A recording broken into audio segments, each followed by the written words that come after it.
भंडारा पवनी विधानसभा क्षेत्राचे आमदार नरेंद्र भोंडेकर यांच्या भंडारा शहरातील जनसंपर्क कार्यालयात संत शिरोमणी रविदासजी महाराज विभागीय सेवा संस्थाद्वारे सभेचे आयोजन करण्यात आले होते।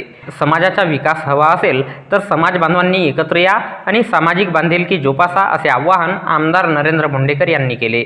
ते संत शिरोमणी रविदासजी महाराज विभागीय सेवा संस्थाद्वारे आयोजित कार्यकारिणीच्या सभेस अध्यक्ष म्हणून संबोधित करीत होते। ही सभा समाजातील युवक युवतींच्या परिचय संमेलन आणि सामूहिक विवाह समारोहाच्या आयोजनाप्रित्यर्थ ठेवण्यात आली होती।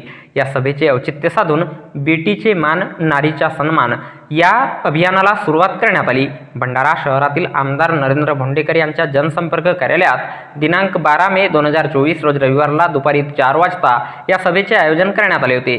आयोजित सभेला संबोधित करताना आमदार नरेंद्र भोंडेकर म्हणाले की आमदारकी ही त्यांना वडिलोपार्जित मिळाली नसून त्यांना जनतेने निवडून दिली आहे, म्हणून ते कोणत्याही एकाच समाजाचा विचार करू शकत नाही। ज्याप्रमाणे त्यांच्यावर चर्मकार समाजाचे दायित्व आहे, त्याचप्रमाणे अन्य समाजाचा विकास कसा होईल याचाही विचार ते करतात। आमदार भोंडेकर पुढे म्हणाले की चर्मकार समाजाचा सामूहिक विवाह सोहळा घेणे जितके गरजेचे आहे, तितकेच समाजात शिक्षणाचे महत्त्व पटवून देणे सुद्धा आवश्यक आहे। म्हणून सामूहिक विवाह आयोजनाला शिक्षणासोबत कसे जोडता येईल याचा विचार सुद्धा केला पाहिजे, असेही ते म्हणाले।